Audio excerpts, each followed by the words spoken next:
આ જગ્યાની ખાસ વાત કહું ને, એમના થાબડી પેંડા જે કંઈ બી રોજ બને છે ને ચૂલા ઉપર બનાવે છે, એટલે લિમિટેડ સ્ટોક રેગ્યુલર બને છે અને અહીં પૂરો થઈ જાય છે. પણ આપણે આજે ડિટેલમાં એમના થાબડી પેંડા કઈ રીતે બને છે ને એ આપણે જોવાના જી. પરફેક્ટ આખી કઈ રીતે પ્રોસેસ થાય છે, કેવી રીતે બને છે, બધું ડિટેલમાં દેખાડશો, બરાબર ને? ઓકે. અને કેટલા વર્ષથી આપણે આ પેંડા? 5 વર્ષથી. 5 વર્ષ થયા. અત્યારે લાકડાનો ભઠ્ઠો પેટાવી દીધો છે. આ દૂધ એકદમ કોરું દૂધ છે, નેચરલ સવારનું જ દોયેલું છે અને 8 થી 8.5 ફેટનું આ દૂધ છે.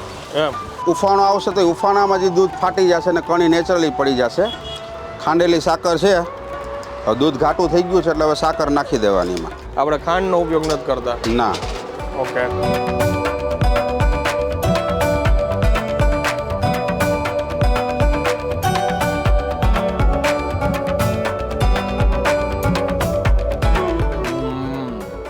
ટેસ્ટમાં એટલો ફેર છે કે જેમ કે ભઠ્ઠે કેમ આપણે રસોઈ ખાતા હોય ચૂલાની, તો ઘણાને મજા આવે કે ભાઈ વાહ આની અંદર કંઈક મીઠાશ છે, એટલો જ ફેર સમજી લ્યો બોઇલરમાં ઓલું બનતું હોય ને ભઠ્ઠે બનતું હોય ને સ્વાદમાં મને આટલો ફેર લાગે છે. અચૂકથી વિઝિટ કરવા જેવી છે. તમે લોકો જો દીવ જતા હોય, સોમનાથ દર્શન કરવા જતા હોય, આ પટે જે લોકો નીકળે ને તો બેઝિઝક આ જગ્યાએ બ્રેક મારી લેજો, ખરેખર બહુ મોજ આવશે.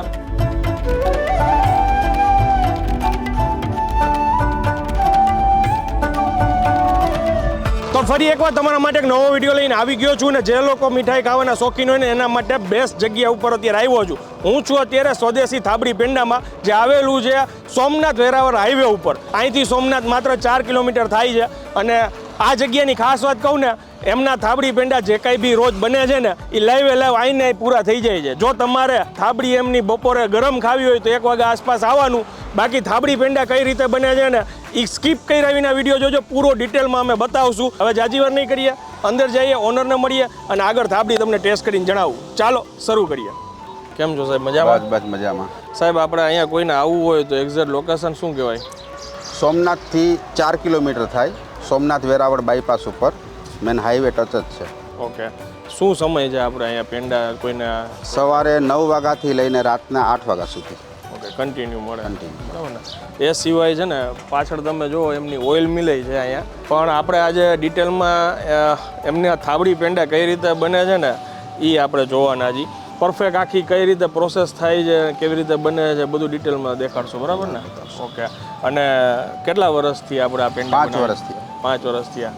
કદાચ કોઈને કુરિયર કે બારગામ કોઈને જોતા હોય તો? બારગામ અમે નથી મોકલાવતા, કારણ કે અહીંયા અમારાથી પહોંચાતું નથી. અને અમારે આની સેલ્ફ લાઈફ બહુ ઓછી હોય છે. કુરિયર કરીને દિવસો વધી જાય તો ફરિયાદ આવવાની શક્યતા રહીએ. 4 થી 5 દિવસની અમારે પેંડાની સેલ્ફ લાઈફ હોય છે. ઓકે. એટલે અહીંયા સોમનાથ દર્શને કોઈ આવતા હોય તો અહીંયા વિઝિટ લઈ શકે, મુલાકાત લઈને અહીંયા ટેસ્ટ કરી શકે. ઓકે. બાકી ડિટેલમાં હવે જુઓ કેવી રીતે એ પેંડા બને છે. અત્યારે લાકડાનો ભઠ્ઠો પેટાવી દીધો છે, તાપ વ્યવસ્થિત થઈ ગયો છે અને અત્યારે પકડિયામાં આપણે દૂધ ચડાવીએ છીએ.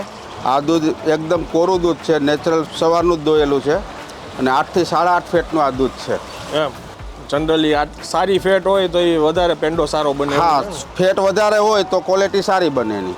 હવે આને ગરમ કરવાનું છે. જ્યાં સુધી એનો ઉફાણો ન આવે ત્યાં સુધી આપણે જો સારી ક્વોલિટીનું દૂધ હશે અને ઉફાણો આવશે તો ઉફાણામાં જે દૂધ ફાટી જશે અને કણી નેચરલી પડી જશે. જો કણી નહીં પડે તો પછી એમાં માઇનોર ફટકડી નાખીને આપણે એને ફાડીને કણી પાડવી પડશે, જેથી કરીને દાણાદાર બને. ઉફાણો આવશે ત્યારે ખબર પડશે કે ફટકડી નાખવી પડે એમ છે કે નથી નાખવી પડે એમ. એટલે એ ફટકડીનો કદાચ ઉપયોગ કરવો હોય તો એ દાણાદાર માટે ને? દાણાદાર માટે જ. આપણે દૂધ જ્યાં સુધી ઉકળે ને ત્યાં સુધી આપણે આ એમની જે શોપ છે ને એમાં બધી છે ને હેલ્ધી બધી વસ્તુઓ રાખે છે. પાછળ જેમની ઓઇલ મિલ છે, એમનું પ્રોડક્શન હાઉસ છે, અહીંયા ઘણી બધી વસ્તુઓ રાખે છે. જેમ કે ખાંડ છે તો સલ્ફર ફ્રી છે ને ખાંડ રાખે છે. પછી એવા તો ઘણા બધા ઓઇલ રાખે છે.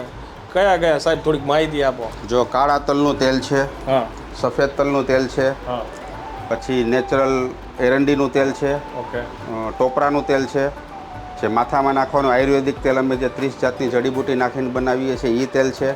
ઓકે. બાકી નેચરલ છોકરાઓને ખાવા માટેની મેગી છે.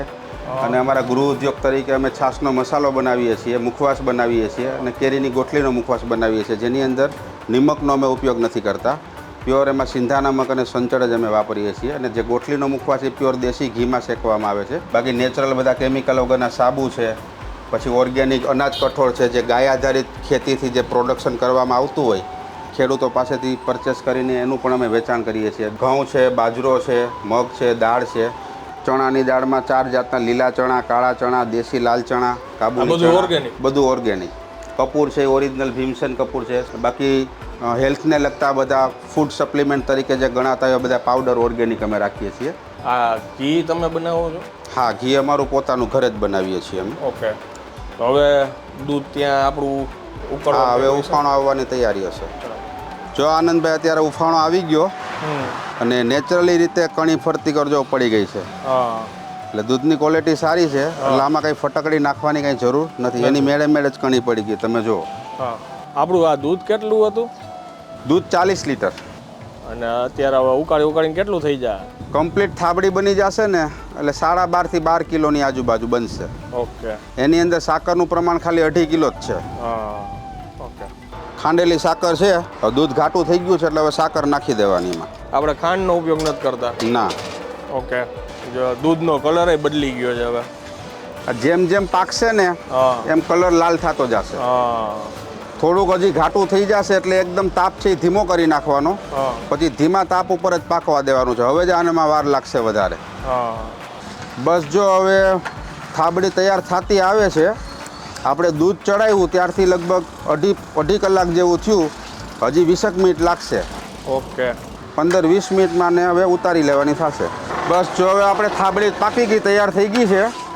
હવે આપણે આને નીચે ઉતારી લેશું ને અહીંયા આપણે પછી એલચી પાવડર આપણે એડ કરશું એમાં. ઓકે. 60 ગ્રામ એલચી પાવડર છે 40 લીટર દૂધમાં.